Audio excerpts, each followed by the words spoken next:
C'est 23. Nouvelles technologies, univers numérique et innovation. Voici une tasse de tech avec Alain McKenna et Pascal Forget. Bonjour tout le monde, bienvenue à un nouvel épisode d'une tasse de tech. Alain McKenna ici avec Pascal. On est à nouveau cette semaine à distance pour des raisons sérieuses et professionnelles. Hein, Pascal? Alain, tu dis toujours « on » et à chaque fois, je dois te corriger. Moi, je suis toujours à Montréal, sur le chic plateau. Toi, t'es en déplacement. Ben, je veux dire, on est en distance l'un de l'autre. On n'est pas ensemble, parce que la semaine dernière, on était ensemble. D'accord. C'est vrai, on a eu du plaisir. Moi, j'ai eu du plaisir. C'était vraiment un bel épisode. C'est vraiment excellent. Puis, je rappelle aux gens qui ont peut-être raté l'occasion ou qui veulent peut-être se le faire rappeler, on a encore le tirage pour un PC Incertec. Envoyez-nous un courriel sur la page animateur du site 985fm.ca. Trouvez Pascal ou trouvez-moi. Envoyez-nous un courriel, notez le nom, Incertec, c'est là où on a tourné l'épisode. On va vous mettre dans le tirage. On va y tirer un peu. On a eu plusieurs dizaines de gens qui sont inscrits déjà. Oui. Mais on veut faire durer le plaisir. On va en faire encore pour une couple de semaines. On va prendre les noms. Envoyez-nous vos noms par courriel, puis on va vous inclure dans le tirage. Et c'était l'occasion d'être ensemble. Donc, c'est pour ça que je disais, là, présentement, on revient un peu à la normale où on est chacun à sa place. Chacun de son côté. Parce que dis-nous, ceux qui voient pas que tu as un décor champêtre derrière. Je suis, et vous excuserez peut-être le son si jamais le son est pas bon, je suis présentement à Cupertino, en Californie, à côté du Apple Park, qui est le siège social où Apple, le beigne d'Apple, je vais dire comme ça. Est-ce que c'est ce qu'on voit derrière, ceux qui nous regardent sur est-ce qu'on voit l'espèce de... Oui. Je l'ai flouté parce que c'est ma caméra qui est comme ça, mais si je défloute, vous verriez le dessus là, du campus d'Apple où j'étais il y a un instant parce qu'ils nous ont présenté, et je suis ici pour ça, c'est la conférence annuelle des développeurs d'Apple, la WWDC, qui est affectueusement surnommée Dub par les gens qui viennent ici assez souvent. On va en parler d'ailleurs dans nos nouvelles. Ça va être le gros de nos nouvelles de cette semaine. On va faire une édition express parce que on va condenser tout ça. Il y a beaucoup de petites choses. On va essayer de faire un résumé, puis on aura nos produits de la semaine ensuite. On va saluer nos partenaires quand même pour partir ça du bon pied. TELUS et Plan Hub.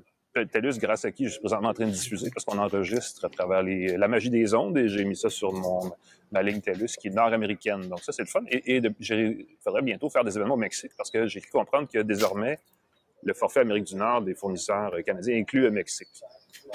Donc, merci à TELUS. Et si vous cherchez le meilleur forfait Internet maison, des choses comme ça, pour l'été, semble-t-il que Plan Hub a des spéciaux en ce moment. Il y a des codes promo plein le site web, donc il faut aller les voir aussi.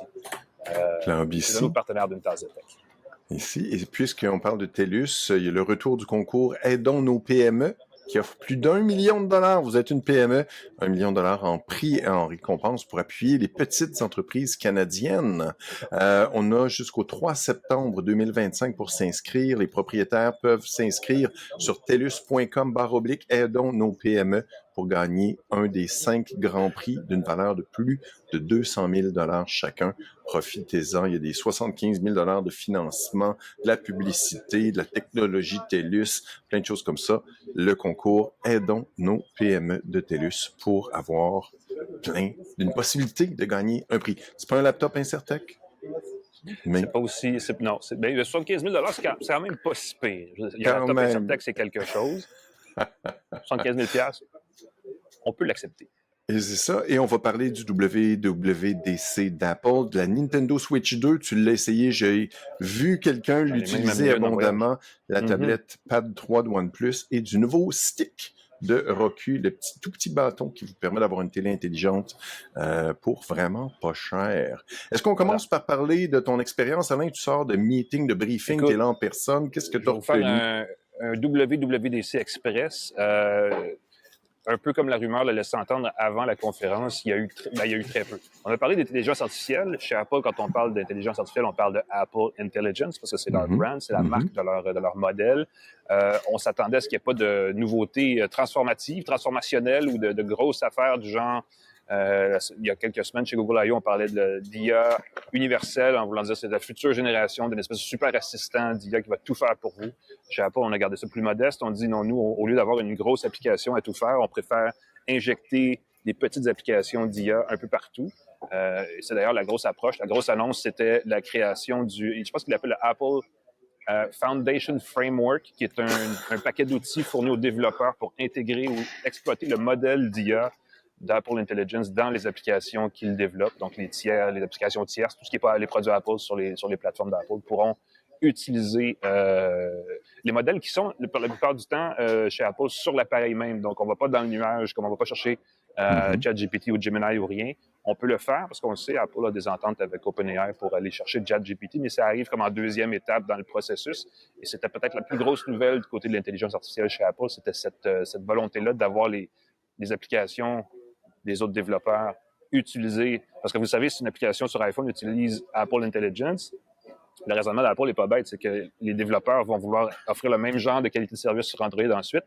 Et que devront-ils faire? Ils devront se trouver un autre partenaire d'intelligence artificielle, sinon utiliser l'outil d'Apple. Donc, ça pourrait amener de l'eau au moulin d'Apple Intelligence qui, si on se fie à la rumeur, bien sûr, parce que Apple ne dit jamais rien à propos de rien sur ces choses-là, mais ils ont pris du retard et ils ont eu beaucoup de misère à l'interne à livrer ce qu'ils avaient promis.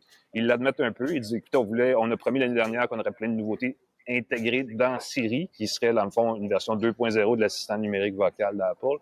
Mais ça a été remis à l'année prochaine. Donc, on a pris du retard, on l'assume et on se dit, bon, entre-temps, voici ce qu'on offre. Il y a beaucoup de génération d'images. C'est très ludique, la façon dont le contenu est créé chez Apple. Mais je voudrais dire, c'est pas ça veut ne pas être trompeur, ce qui est souvent un problème. On a vu beaucoup d'IA, entre autres, reproduire des styles, imiter des signatures visuelles. Et là, ça soulève plein de questions sur la propriété intellectuelle. Chez Apple, on essaie de se tenir loin de ça. Je veux dire, ça, c'est quand même bien. Et comme le modèle est sur l'appareil la plupart du temps, ou sur des serveurs Apple le reste du temps, on dit que les données sont mieux protégées. Donc, vos renseignements personnels ne vont pas... En fait, c'est drôle parce que la façon dont Apple Intelligence fonctionne, même quand il va chercher de l'information chez ChatGPT, chez OpenAI, l'information qui est transmise est anonymisée. Donc, utiliser ChatGPT à travers Apple Intelligence, c'est la façon la plus sécure d'utiliser ChatGPT, c'est quand même pas banal. Mais c'est l'élément sur lequel Apple veut se faire reconnaître. Ils disent, nous, on veut vous fournir des trucs d'IA, et sans être le one-stop shop, on sait au moins que quand vous l'utilisez, vos données sont mieux protégées. Prenez ça comme ça. Donc, c'est pas la grosse nouveauté, mais la grosse nouveauté, c'était très... À la limite, ça semble très esthétique, mais on a procédé à un gros balayage d'interface. On a refait tous les logiciels, toutes les présentations, tous les systèmes d'exploitation sur toutes les plateformes d'Apple ont été revus. Il y a beaucoup d'harmonisation. Il y a une volonté de rendre toutes les choses très unifiées, harmonisées dans la présentation visuelle, dans les graphismes. Et le mot-clé, l'expression clé, c'est liquid glass. Vert liquide. Ouais. Il y a beaucoup d'éléments. Ça veut dire les couches visuelles, une par-dessus l'autre. Là, c'est comme les espèces des menus défilants ou les trucs qui surgissent, les pop-ups, ces choses-là. Ça apparaît sur une surface qui reproduit le comportement d'un verre, j'aimerais quasiment dire verre coulant, là, ce qui est pas loin de leur expression. C'est-à-dire que les bordures reflètent un peu comme le ferait du verre bombé, du verre soufflé. C'est très joli. Si vous êtes du genre à payer 100$ par année pour être développeur chez Apple, vous pouvez déjà installer la bêta et le voir sur vos propres appareils. Ça fonctionne plutôt bien, même s'il y a encore des petits coins un peu mal dégrossis, là, mais ça donne un aperçu de ce à quoi ça va ressembler plus tard.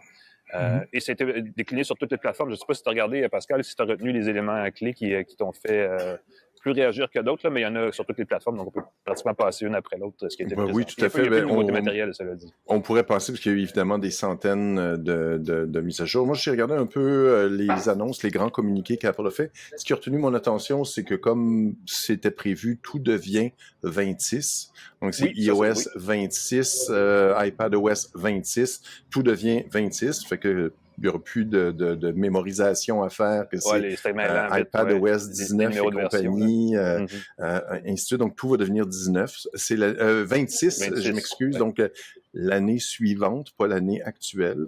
Donc, ça va peut-être inciter les gens à revenir. Encore une fois, on se questionne pourquoi mettre un chiffre alors qu'il aurait pu juste appeler ça iPadOS de l'année. Le truc que j'ai vu aussi, puis encore une fois, c'est quelque chose que certains utilisateurs, ceux qui ont des Mac basés sur Intel, c'est la dernière version qui va être utilisable sur le macOS Tahoe, c'est le nom de code. macOS 26, dont le surnom va être Tahoe. Ça, c'est une tradition qu'on a conservée, tu vois, malgré l'harmonisation des noms de modèles, des numéros de version, de garder le surnom de macOS. Le petit nom de code ici. Ouais, effectivement. C'est ça. Ça va être la dernière version qui va être supportée pour les Mac basés sur Intel. Donc, ceux qui ont des Mac un peu plus anciens, ça vous donne un petit incitatif. Il va quand même avoir 3 ans de support de sécurité.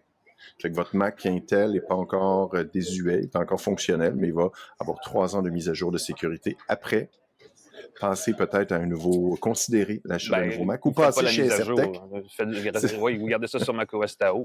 Oui, effectivement, vous pouvez acheter une autre machine déjà Une autre machine un peu plus ici. jeune, mais pas nécessairement neuve si vous voulez sauver des sous. Hein. Bon. Une autre chose que j'ai remarqué, c'est que les AirPods vont maintenant offrir, et ça j'ai bien hâte que ce soit appliqué, j'ai bien hâte parce que je te vois utiliser un AirPod en ce moment comme Oui. micro et comme écouteur, qui vont avoir de la qualité studio dans le AirPod. Ouais, c'est la Très, promesse. très hâte de voir. Et on va pouvoir contrôler la caméra avec ces écouteurs. Oui, ça fait office d'obturateur. Je te corrige, j'ai un micro externe pour le son. Je ne ferai pas confiance. Je vais falloir le tester. Je ne ferai pas confiance à un écouteur Bluetooth pour faire le son. Voilà. Il y a la latence, puis il y a un paquet d'affaires, comme on l'a vu. Et voilà. Et donc, il semble que tu vas pouvoir bientôt, on va pouvoir le tester à une tasse de tech, d'avoir la qualité studio.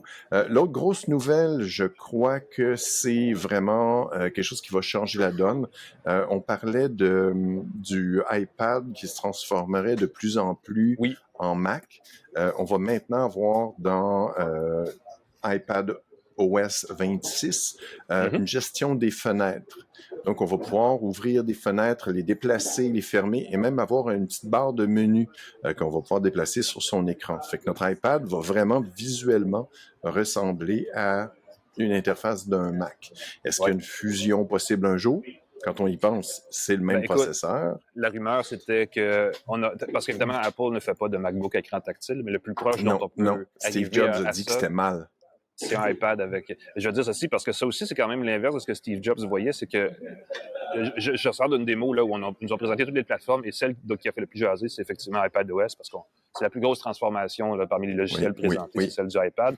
Et la grosse affaire, c'est l'application Fichier. Jusqu'à tout récemment, il n'y avait pas de fichiers sur iPad. Il n'y avait pas de fichiers non plus sur iPhone. C'est-à-dire qu'il y avait des applications et on pouvait faire des vidéos, il n'y avait pas de répertoire, de sous-répertoire et ainsi de suite qu'on pouvait manipuler. L'approche très informatique, exactement, n'existait pas. Et là, on a introduit récemment l'application fichier. Et là, on va loin dans l'intégration de l'application fichier. Avec En fait, c'est que sur iPad, avec iPadOS 26, l'écran se présente presque comme un bureau d'ordinateur. C'est-à-dire qu'on a plusieurs fenêtres. Les fenêtres sont par défaut en plein écran. Mais on peut les redimensionner et les dispositionner comme on le ferait sur un Mac. Je pensais au début que ce serait très axé sur la nécessité d'avoir un clavier et un pavé tactile pour jouer avec ça comme on le ferait avec un ordinateur. Mais ça se fait quand même assez bien de façon tactile avec le doigt à l'écran. C'est pas si mal. Mais clairement, on va vendre beaucoup d'accessoires quand même parce que ça devient pas mal plus fun d'utiliser ça avec des périphériques, n'est-ce pas? Ça ressemble beaucoup à un ordinateur rendu là. Et ce système de fenêtres-là, qui est très multitâche, permet le glisser et déposer de fichiers. Donc, le drag and drop qu'on ferait sur un Mac, on va pouvoir le faire aussi sur iPad.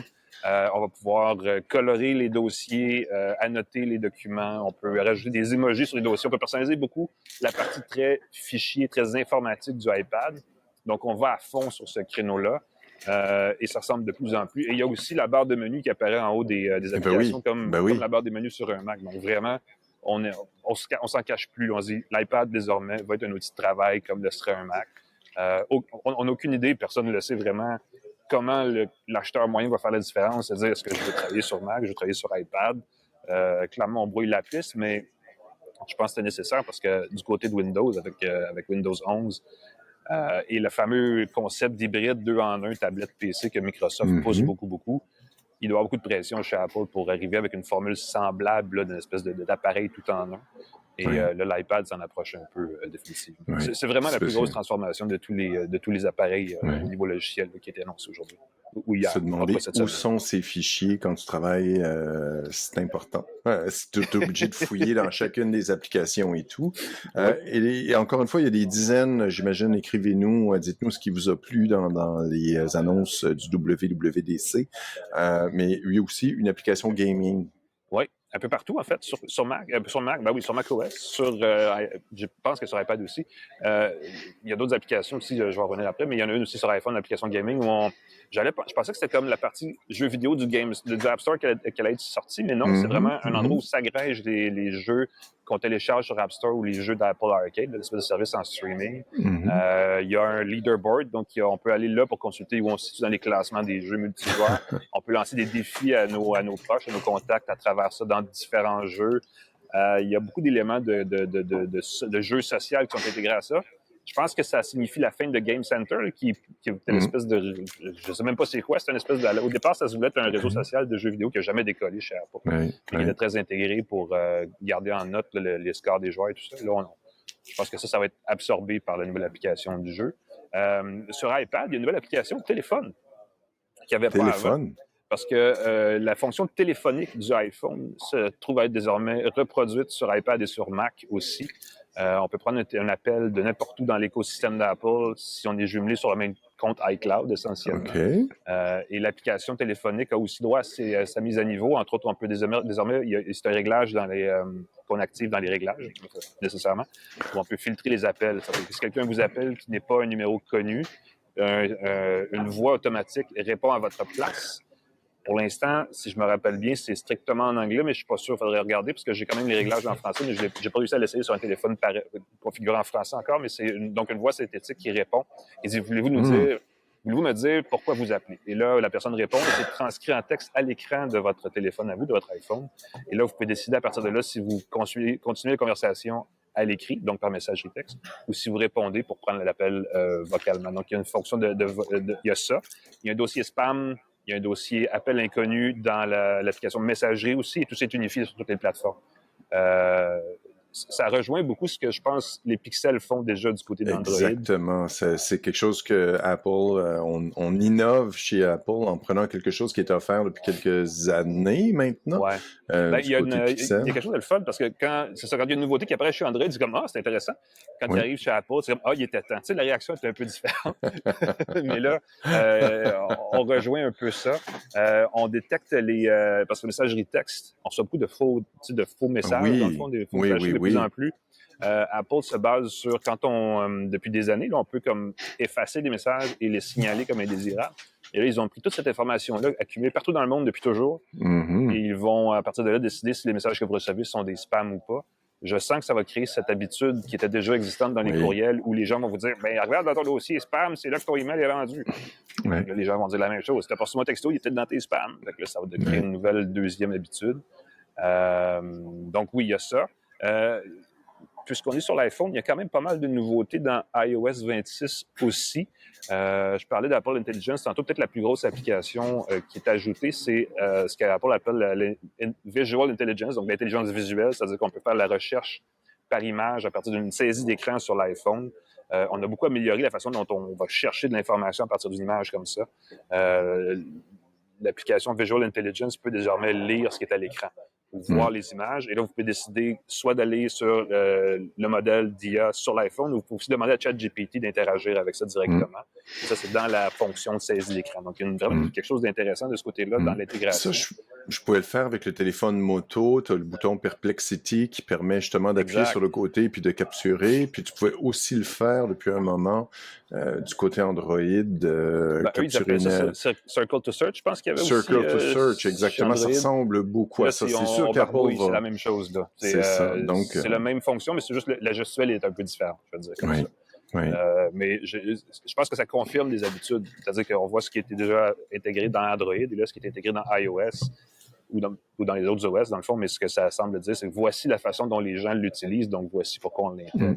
Donc, cette capacité de recherche visuelle, recherche à partir d'images, semble quelque chose qui était très demandé. Là, ce que je trouve étonnant, surtout étonnant, ce qui est amusant, à la limite, c'est que la fonction de saisie d'écran, qui a toujours été un peu caché sur les téléphones. Hein. C'est pas quelque chose qui était comme voici un bouton pour faire ça. Est devenu quelque chose de super courant. Apparemment, tout le monde utilise ça tout le temps maintenant. Oui. Les gens font, plutôt que de partager une photo ou un lien web, font une capture d'écran de la page, puis envoient la capture d'écran. Au lieu de partager une photo, prennent une capture d'écran de la photo, puis là, je me dis, mais il y a une littératie numérique qui se perd. Il y a quelque chose qui m'irrite un peu quand tu reçois des captures d'écran d'articles qui sont, au lieu d'envoyer le lien, là, tu es obligé de chercher l'article. Et donc, je trouve ça assez particulier. C'est un nouveau truc, effectivement. Et j'en ajouterai un autre, parce qu'on n'en a pas parlé, mais on n'a pas parlé de tvOS, il y a plein d'affaires, mais la grosse nouveauté, il y en a une sur watchOS. WatchOS, il y a deux choses que je retiens. Il y a bien d'autres affaires. Là. Oui. Il y a un nouveau geste, c'est-à-dire que si quelque chose apparaît sur votre montre, vous faites un petit mouvement de poignet comme ça et ça décline la chose. Donc, ça décline une notification, un appel, une fonction dans une application qui n'est pas nécessairement le système de base. Vous pouvez rejeter un appel en faisant ça. Et ça me rappelle, parce que là, ils sont rendus avec 3 gestes maintenant sur l'Apple Watch. Ce ne sont pas des gestes du doigt sur l'écran. Et ça me rappelle à quel point Wear OS, il y a de cela 3 générations, était en avant de tout le monde. Google a rétro-pédalé, a tout retiré ces gestuels automatisés-là. Et là, Apple est en train de les réadopter une à une. C'est comme, il aurait dû m'appeler il y a 3 ans, j'aurais dit quoi faire, ça aurait été réglé d'un coup. Mais bref. J'ai l'impression que ces gestes-là sèment une certaine confusion. Parce que, imagine que tu regardes l'heure, puis ce que tu vois se met à défiler, si tu fais le geste incorrectement. Il faut que ce soit bien détecté, ouais. Tu lis un texte et puis ça se met à bouger pas comme tu veux ou tu n'as pas le bon Évidemment, Apple, là-dessus, habituellement, sont très bons pour identifier les bons gestes et limiter les erreurs ou les faux mouvements. Mais c'est quand même un risque. Et si c'est mal fait, si ça ne fonctionne pas 100% du temps ou 99% du temps, c'est plus irritant qu'autre chose. Comme la reconnaissance vocale ou plein d'affaires comme ça. Si ça ne fonctionne pas, bon point. La majorité du temps, la grande majorité du temps, on devient... Voilà. Et moi, j'irrite facilement, fait que...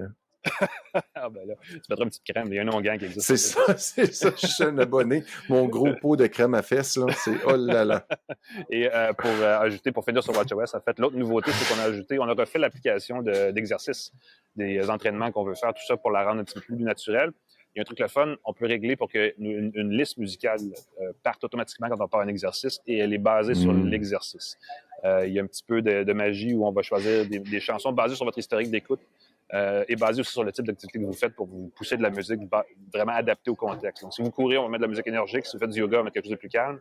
Et on a ajouté, et ça c'est vraiment drôle, un workout buddy, qui est strictement en anglais pour l'instant, qui a une voix d'un dude britannique extrêmement jovial ou d'une femme américaine, mais les deux sont en anglais, donc pour l'instant, c'est assez limité. Mais c'est un compagnon qui vous motive quand vous partez, qui vous tient au courant quand vous courez ou quand vous faites une activité sur l'avancement de votre progression et qui, à la fin, vous fait un résumé de si vous avez bien fait ou pas. On dit que c'est basé sur tout l'historique de ce que vous avez fait avec un produit Apple sur vous pour suivre votre exercice, votre activité physique au fil des 10 dernières années. Pour paramétrer ça et rendre ça très personnel. Ça, il va falloir vraiment l'essayer. Et ça ressemble beaucoup à... Moi, je l'ai vu la première fois, j'ai vu quelque chose comme ça. En fait, je vais dire, la première fois, c'était les montres Huawei. Donc, pour moi, ça vient de Chine. Mais c'est peut-être pas ça, mais j'ai l'impression qu'il y a un démographique où ça va être super populaire, cette fonction-là. Et ce démographique-là, clairement, c'est pas moi. Mais il y avait des jeunes collègues là, qui étaient ici, d'ailleurs, en Europe et en Amérique latine, et eux, ils étaient comme « Wouh, c'est bien cool, tout ça! » Donc, j'imagine que pour les gens qui ont besoin de motivation à suivre une certaine discipline d'exercice, ça va peut-être aider. J'ai l'impression que ça va devenir fatigant, ça va devenir agaçant à avoir longtemps. Écoute, je me souviens d'avoir essayé quelque chose comme ça, puis tout le temps, tu écoutes ta musique, tu es dans ta bulle, tu es dans ton podcast, tout à coup, vous avez couru 3 kilomètres. Bravo! Ne lâchez pas. Le rythme cardiaque est un peu élevé. Une alimentation équilibrée. Ta gueule, je suis dans ma bulle. Et encore une fois, ça peut être amusant dès que s'il y a un ralentissement, s'il y a quelque chose. Tu sais, j'aimerais ce que ça détecte, c'est que ça arrête automatiquement, ou que ça mette en pause, ou que s'il voit que je suis en train d'exploser, j'aimerais ça qu'on me notifie.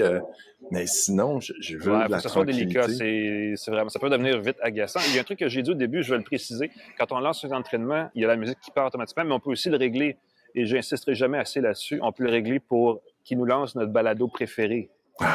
Plutôt que de la musique. Donc, vous pouvez partir en entraînement et écouter le doux son de nos voix d'une tasse de tech automatiquement. Je vous dis tout de suite, c'est le réglage que vous voudrez faire. Donc, vous faites 2 choses. Vous achetez une Apple Watch et vous mettez une tasse de tech comme lancement automatique. Et là, vous vous mettez à faire du sport et vous deviendrez automatiquement un athlète. C'est garanti. On va vous encourager, nous autres. En français, en plus. Allez-y! Lâchez pas! Go, go, go! Lâchez pas! Oui. Vous avez un peu plus. Roulant. Ben oui, voilà, exactement. Lâche pas la patate. Donc, voilà. Ça fait un petit peu le tour. Je ne sais pas s'il y a d'autres choses qu'on a ratées. Sur macOS, il y a des changements aussi. Il y a beaucoup de changements esthétiques. On se cachera pas. Ils ont passé tantôt une demi-heure à expliquer le fonctionnement des fenêtres givrées. Là, puis t'es comme, je comprends, là, mais en même temps, tu sais. Le fait que ce soit du bonbon pour l'œil, je veux dire comme ça. Le fait que ce soit harmonisé entre les différents appareils, ça va peut-être être plus agréable si tu passes de ton iPhone à ton iPad, à ton Mac. Je pense qu'on s'entend. Je pense que l'iPad est celui qui a le plus profité de la refonte présentée. Oui, définitivement. Ça va rendre ça très agréable. Et parlant de tablette, on va parler d'une tablette Android dans quelques secondes, si jamais tu Oui, veux, à moins qu'il y ait écoute, d'autres choses à rajouter sur ben non, le c'est parfait, ça fait le WD. tour, ça vous résume ça de façon express, c'est ce qu'on avait promis. Je vais juste poser la vidéo et repartir l'enregistrement pour que je sorte mes bébelles. En fait, je ne l'ai même pas sur moi, tu sais, je pense que tu l'as. On va parler de tablette OnePlus. J'ai une console Nintendo Switch 2 aussi, que tu as aussi, Pascal, on va vous Oui. présenter si vous vous demandez quoi acheter. Il y a du bon dans ce qu'on a sous la main. Là. On en parle tout de suite à une tasse de tech. De retour à Une tasse de tech avec Alain McKenna et Pascal Forget. Et nous revoilà. C'est drôle parce que quand nous revoilà une tasse de tech, je commence par le dire officiellement, mais quand je lance l'enregistrement sur l'application qu'on utilise pour enregistrer, il y a une fenêtre qui pop et qui cache tout l'écran et qui me dit « Vous êtes en train d'enregistrer. » Puis c'est comme « Mais je le sais. Je veux juste voir ce qui est à l'arrière du pop-up. » C'est comme Ça, dans c'est- Elvis Gratton, votre portière Votre est porte ouverte. est ouverte. Oui. Elle le sait, c'est moi qui l'ai rouvert. Voilà. Des fois, l'intelligence Voilà. artificielle ou les Il y a des notifications ne sont limites. pas utiles. Ouais. La tablette OnePlus Tab 3, une tablette Android pour faire changement, on a parlé du WWDC. Et je pense que parce que je pense que c'est le slogan de OnePlus, mais je pense que on peut le dire, c'est la tablette Android de l'année. Moi, je suis entièrement d'accord avec Oui, et je suis très, très d'accord avec toi. Très surprenante. 13 pouces de diagonale, elle est mince, elle est un peu plus lourde que le iPad Pro de 13 pouces, mais je commence tout de suite par, et on parle de millimètres, là, je pense que c'est 1 millimètre de moins. Ça fait De 6 plus, mm, 0.3, quelque chose comme ça, c'est vraiment extrêmement exactement. mince. Je pense que c'est même pas un demi-millimètre. La chose qui est cool, et je dis tout de suite la bonne nouvelle, la tablette OnePlus Tab 3, je l'aime beaucoup, elle est 1 000 $ canadiens pour le modèle de 13 pouces. Pour dire, le iPad Pro de 13 pouces, si on veut un écran de plus grande taille, c'est sûr qu'on n'a pas le processeur d'Apple et compagnie, c'est 1 700 $ pour commencer avec C'est la une même grosse quantité de différence. stockage. Donc, on Ouais. a pour 700 $ de moins, on a une tablette 13 pouces qui fait Et super OnePlus bien le offre travail. des accessoires gratuits en ce moment. Je pense que pour quelques semaines encore, vous avez soit un étui-clavier ou un autre truc ou 2 trucs sur 3. Il y a comme une combinaison d'accessoires qu'on peut avoir gratuitement. Et- Ça peut valoir la peine. Parce que l'étui, et 250 l'étui- $, puis l'étui-clavier, écoute, tout d'un coup, tu as un portable Android, là, c'est quand même quelque chose. un portable Android et c'est vraiment surprenant. Là, je vous montre, ceux qui nous regardent sur YouTube, j'ai l'écran clavier qui vient avec une base style Surface de Microsoft. On colle à l'endos, c'est magnétique et ça permet ça sert de trépied.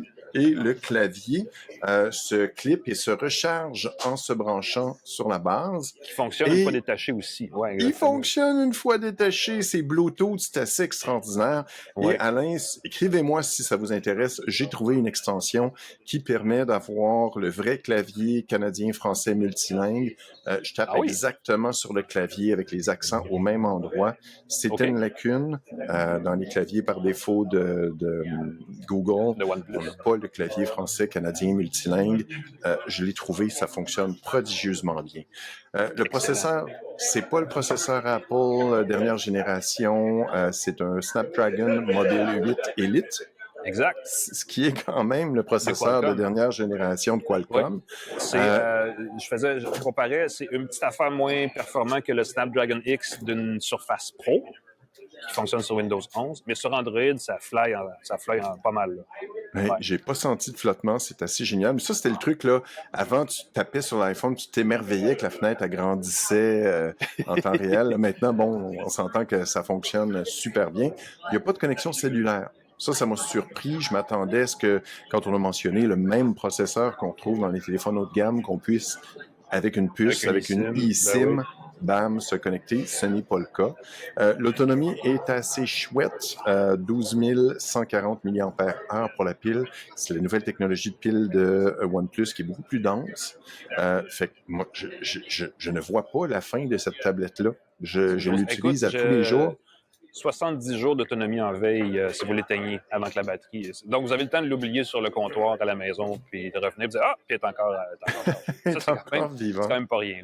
Oui, ça, c'est une grosse amélioration. C'est quelque chose qui marchait super bien du côté d'Apple. Tu laisses une tablette, tu laisses un iPad, t'attends 2 mois, il marche encore.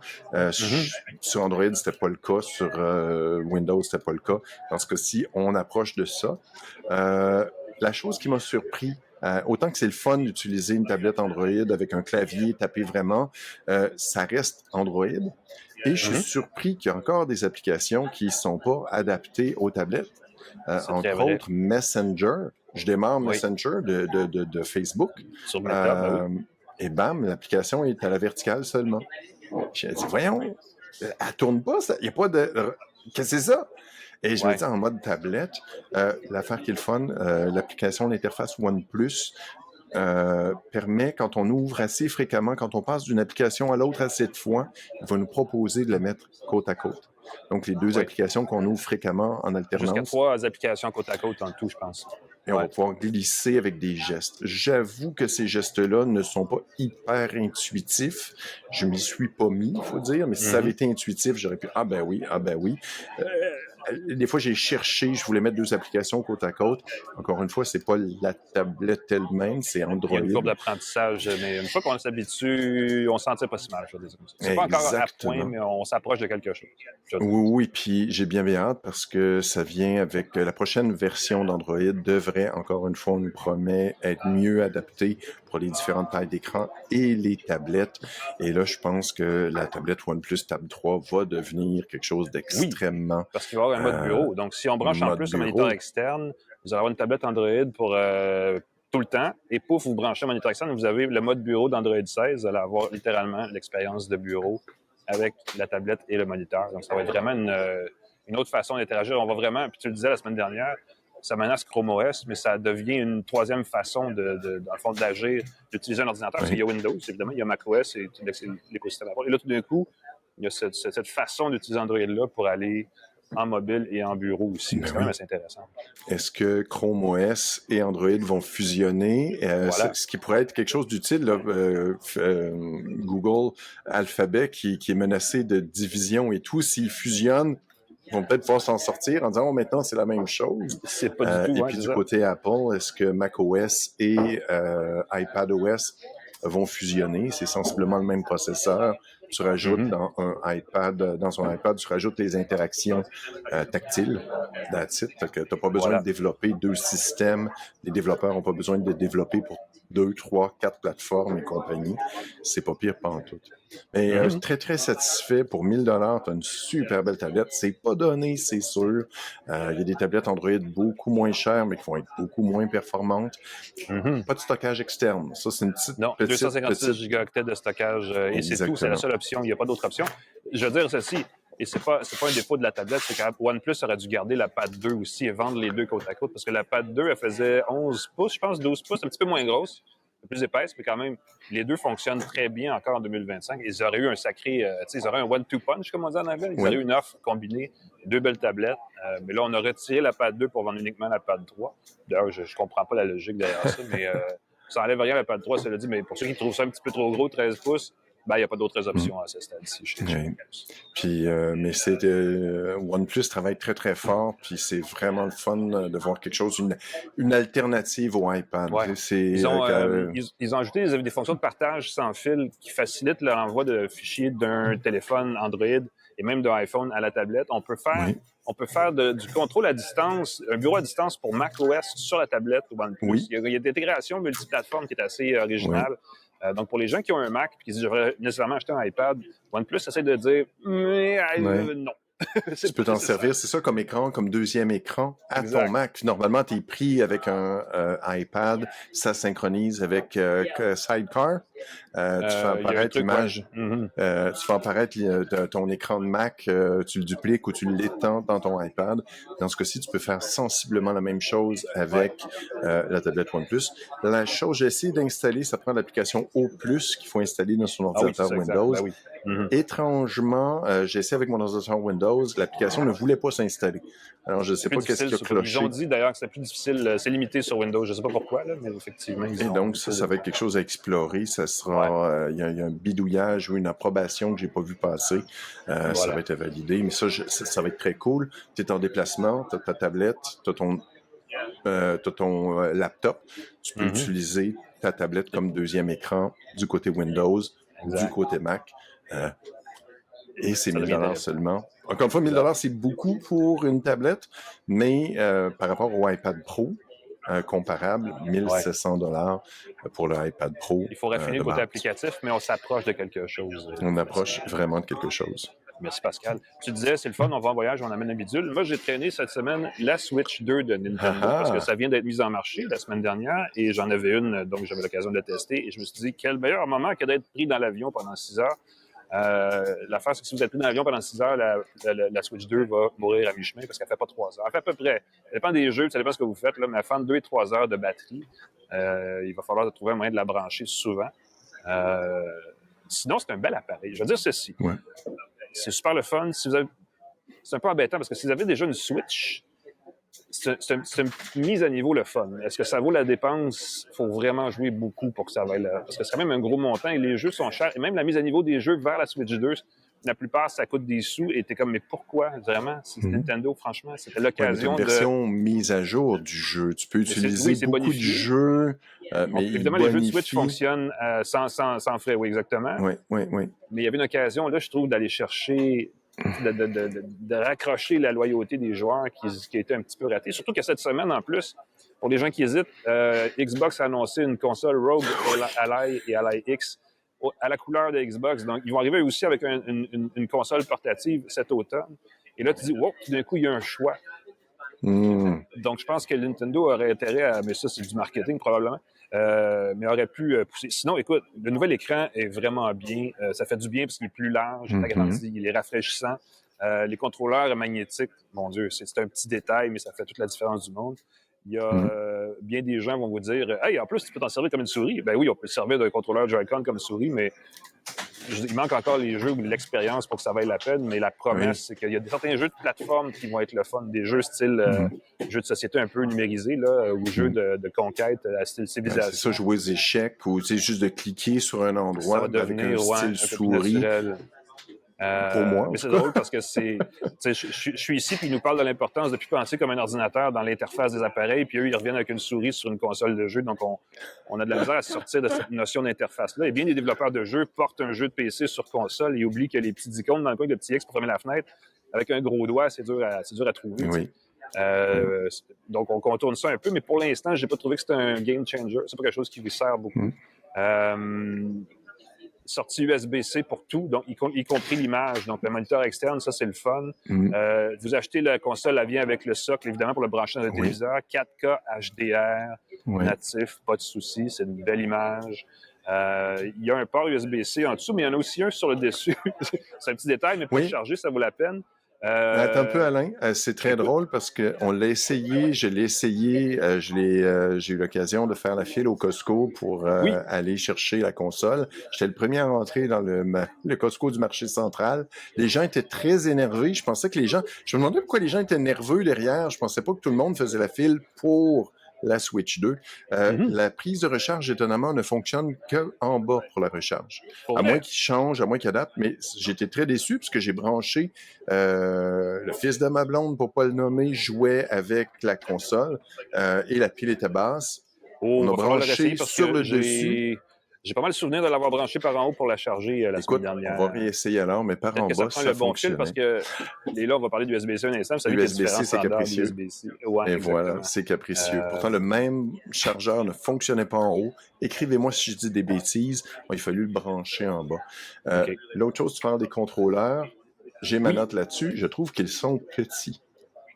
Oui, peut-être, ça se peut. Et c'est peut-être parce que j'ai des grandes mains, c'est peut-être parce que j'ai joué avec le joystick du Atari 2600 qui était à des mains d'ados, d'adultes. Je trouvais que tout était petit, puis en mode souris.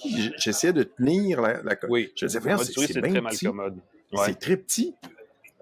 Et ça, je me demande, encore une fois, c'est un truc qui est, je crois, pensé pour les enfants. Et mon autre commentaire éditorial, c'est que ça a été lancé un jeudi à minuit. En pleine semaine d'examen scolaire. Et je trouve que le timing de Nintendo là-dessus pour un produit qui se veut... Parce que ça va affecter les notes des résultats d'examen gouvernementaux. Moi, je pense que c'est bizarre parce que c'est un truc familial. Ça aurait pu être lancé à midi. Ça aurait pu être lancé une fin de semaine. À ce moment-là, les enfants auraient pu se joindre à l'événement, à la fête. Et tout ce qu'on voyait, c'était des adultes un peu stressés parce qu'ils voulaient probablement acheter la Switch, soit pour les enfants, soit pour la revente. Puis ceux-là vont peut-être se faire prendre parce que ceux qui voulaient spéculer, il y en a. Il n'y a pas de rupture de stock comme tel, non, exactement. Les jeux sont le fun. Il y a pas un gros catalogue pour partir exclusif à la Switch 2, mais il y a quand même des mises à niveau, Cyberpunk, entre autres. Et ce que ça illustre, c'est que les jeux sur Switch 2, maintenant, risquent d'être beaucoup, beaucoup similaires. On perdra pas rien en termes de contenu d'expérience par rapport aux jeux de salon sur Xbox ou sur PlayStation 5, parce que la mécanique est quand même assez puissante. C'est pas comparable à ce point-là, parce que c'est un appareil qui reste portable à la base, mais on perd beaucoup moins de la qualité, de tout l'aspect visuel et tout le kit qu'on est sur un téléviseur. Écoute, j'ai été émerveillé. Il y avait une scène où il y avait des espèces de petites feuilles qui traversaient l'écran, des petits trucs qui tombaient dans le ciel. Et je me disais, mais quelle débauche de pixels incroyable! non, mais positivement, là, c'est comme... Ben il oui, y en a, il y a tellement de puissance de calcul. La carte graphique peut générer des petites feuilles qui tombent dans l'arrière-plan, alors qu'avant, il comptait littéralement les pixels. Ton personnage, c'était 8 pixels d'attitude. Puis là, t'as des petites feuilles en 3D qui tombent partout, puis des centaines de petites feuilles en 3D. J'étais comme, on est rendu loin dans la puissance de ces petits appareils-là. Exact. Non, tous les jeux sont plus beaux aussi. Tous les jeux sont très, très, très, très beaux. Là. Les détails, Mario Kart, le nouveau truc. Mario Kart World, qui est un nouvel environnement de détails, wow. Il faut aussi essayer Game Chat parce qu'il y a un nouveau bouton qui va directement dans la fonction de clavardage. Il y a une version Game Chat où on peut, avec 4 amis en vidéo et je pense que c'est 12 amis en audio, jaser du jeu dans lequel on est, même si on n'est pas dans le même jeu. On peut partager notre écran avec d'autres. C'est vraiment extrêmement bien ficelé. Ça fonctionne avec une caméra USB-C qui est soit celle que vous achetez de Nintendo, qui est un peu bizarre, ou n'importe quelle autre caméra USB-C. La plupart sont compatibles. Pas toutes. Ce que j'ai compris, c'est que les caméras récentes sont étrangement, celles qui sont recommandées, performantes et tout, ne sont pas encore compatibles. Peut-être qu'elles vont l'être un jour, mais que, étrangement, les vieilles webcams, c'est peut-être le temps de sortir votre vieille webcam. Et il paraît que ça fonctionne ou ça fonctionne pas. Quand on utilise la vidéo en Game Chat, on peut soit se présenter avec la pleine image de la caméra, soit il y a un découpage de nous, en fait, une espèce de personnage qui va apparaître par-dessus l'écran derrière soi ou même devant un fond vide, ou juste le visage. Et ça doit demander certaines spécificités des caméras externes, là, qui fait que c'est pas toutes les caméras qui sont compatibles, justement. Je sais pas si j'achèterais une caméra pour juste cette fonction-là, parce qu'il y a un petit côté gadget. On comprend l'idée, là, mais est-ce que c'est vraiment pas nécessaire? On peut, de toute façon, juste dialoguer vocalement et ça fait en masse la job de toute façon. Si vous avez besoin à ce point-là de parler à du monde, moi je vais vous dire, je suis cette génération qui joue tout seul dans son coin. Juste le multijoueur, déjà, ça m'irrite un peu. Tu vois, on a tous chacun nos irritants. Mais bref, s'il vous le faut, essayez-le en audio d'abord et vous verrez après si vous avez besoin d'une caméra, parce que c'est pas, à mon avis, c'est pas nécessaire. Surtout que si vous l'utilisez à l'écran de votre téléviseur, il faut brancher donc la console dans le socle et la caméra se branche sur le port USB-C de la console en haut. Donc, ça fait beaucoup de petits fils qui dépassent partout, puis ça vient laid vite. C'est un peu bête à dire. Il y en a une webcam qui est en forme de fleur de Mario. Ben oui, c'est ça. C'est assez joli. Plein d'accessoires comme ça. Plutôt que d'acheter l'accessoire, j'essaierais une vieille webcam. Sérieusement, ça vaut la peine d'aller chez Renaissance. Ils ont souvent des vieilles webcams. Puis ça va probablement donner une image amplement suffisante pour qu'on vous reconnaisse et que ça fonctionne. Ça a plus de chances de fonctionner qu'une webcam. Ou essayez avec vos webcams que vous avez. Si ça marche, ça marche. Et puis peut-être avoir des mises à jour. Parlons d'accessoires. Il reste à parler... oui, vas-y. Vas-y, parlons d'accessoires. Si jamais vous en avoir besoin pour les étuis, entre autres, comme c'est plus grand, tout ce qui est accessoires pour contrôleurs de jeu, des vieilles consoles, il va falloir acheter des nouveaux accessoires. Fait que ça va faire un écosystème à refaire. Et vous voulez peut-être acheter un protecteur d'écran parce que l'écran dans un sac de transport va se graffiner extrêmement rapidement. Il y avait sur la Switch originale un petit film protecteur, il n'y en a pas sur celle-là. Ou s'il y en a un, il est tellement bien fait que je le vois pas. Je pense qu'il est bien appliqué parce qu'il était bien indiqué de ne pas enlever le protecteur d'écran dessus. Je pense qu'il est préinstallé. Mais juste un étui de transport serait une bonne idée, j'ai l'impression, d'un accessoire de plus. Cela dit, et ça me mène à mon dernier truc, coûte cher quand même, on va se dire les vraies affaires. La console est à, tu me corriges si je me trompe, $600, je pense? Écoute, $700? Tu me dis ça, puis je fais comme le prix de... Écoute, ça m'a coûté $850 avec la version, avec le jeu. Pourquoi pas se gâter? Ça, il y a un petit rabais si on achète le jeu Donkey Kong. Oui, voilà. Le jeu Mario Kart. Mario Kart, excuse-moi. Donkey Kong, c'est plus tard. Et aussi l'année d'abonnement. C'est ce qui était offert chez Costco. OK, c'est ça. OK. Il y a l'année d'abonnement au Ils service. vendent un petit peu plus. Ça coûte cher Et vite, voilà. les jeux coûtent cher. Je trouve que ça vient Ah oui. vite, là, onéreux, parce que les jeux coûtent environ 100 $, des fois plus, des fois moins. Mais c'est comme un seuil psychologique que j'arrive pas à franchir. Et je fais la même chose quand je parle d'auto. Tous les chars coûtent cher. Ben là, les jeux vidéo commencent à coûter cher pas mal aussi, je trouve. Il faudrait regarder soit je suis combien on vieux. dépensait en arcade. Parlant d'être Ouais. vieux, ceux qui se souviennent des arcades, c'était 25 sous par partie. Mon budget était peut-être pas, je sais pas. C'est un bon comparatif. Mais je pense que le c'est ratio rendu. budget versus salaire, là, revenu, Oui. je pense que ça coûte plus cher aujourd'hui qu'à l'époque, même vu la différence je sais pas. Mais je trouve ça un petit peu embêtant pour une console que bien des gens vont acheter pour un enfant, parce qu'il y a toujours cette aura de Nintendo, c'est une console pour les jeunes, de moins en moins. Mais quand même, si vous l'achetez pour un jeune, préparez-vous un petit budget de jeu, parce qu'après ça, il faut s'abonner à Nintendo Switch Online aussi si on veut certaines fonctions. Oui. Par exemple, tout ce qui est sur Game Chat est gratuit pour commencer, mais il va falloir payer pour éventuellement. Les jeux, tout le reste, ça va coûter des sous assez rapidement. Donc, c'est une belle mise à niveau. Et c'est ce qui fait que justement cette notion d'argent-là, de budget, me fait dire, si vous avez déjà une Switch, pressez-vous pas. Le catalogue de jeux est le fun, mais il n'est pas à ce point-là explosif que ça fait une grosse différence. Donc, prenez le temps. C'est sûr qu'il y a plein de nouveaux titres qui s'en viennent dans le prochain mois, prochaine année. On a vu une démonstration dans la présentation originale, il y a quelques mois, par Nintendo. Mais je dirais, c'est une belle mise à niveau. C'est sûr que c'est une belle console, belle mise à niveau.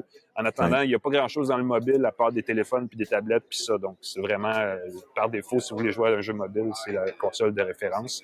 Mais cet automne, il va y avoir de la concurrence et c'est là où ça va devenir intéressant, je pense. Alain, voilà. On se laisse là-dessus. Il faut que je donne des cours, moi? Ben oui, j'ai une autre conférence. Je dois aller de ce pas apprendre d'autres affaires sur les nouveautés d'Apple. C'est jamais fini. Parfait. On remercie nos partenaires TELUS, Plan Hub, Planet Hoster qui sont avec nous pour permettre l'existence de ce podcast, la subsistance de ces animateurs. La subsistance de ces animateurs, Cogeco Média pour la mise en onde, pascalforget.com pour me lire, m'écrire, n'hésitez pas. Alain McKenna. N'hésitez pas, on peut te lire dans la presse, entre autres. N'hésitez pas à nous écrire. Allez sur le site du 98.5, cliquez sur le lien pour nous écrire. Dites-nous où on était la semaine dernière pour gagner la chance. Dans les locaux de quelle entreprise pour des laptops, et on en fait tirer un de valeur de 500 $. Vous allez, on vous le rappelle rapidement, sur 98.5fm.ca, section animateur, il y a Pascal, il y a moi. Vous nous envoyez un message, vous dites où on était. Je pense qu'on était d'une place qui s'appelle l'Incertec, mais je suis pas sûr. Envoyez-nous le courriel, on vous ajoute à la liste, on va l'étirer un peu la période parce qu'on en a déjà beaucoup. Puis je me dis, c'est le fun. C'est bon pour Incertec, c'est bon pour nous, c'est bon pour vous. Oui, c'est une tellement bonne cause. Ben, je veux dire oui. Puis ils ont, écoutez, on dit que c'est une valeur de 500 $ le laptop pour faire tirer le portable. Mais ils en prennent vraiment soin. C'est comme une machine neuve, ça vaut la peine. Et profitez-en pour vous abonner, régler votre podcast sur votre montre quand vous courez, mettez une tasse de tech. On vous laisse une semaine parce qu'on revient nous autres la semaine prochaine avec un autre épisode d'une tasse de tech. Salut tout le monde!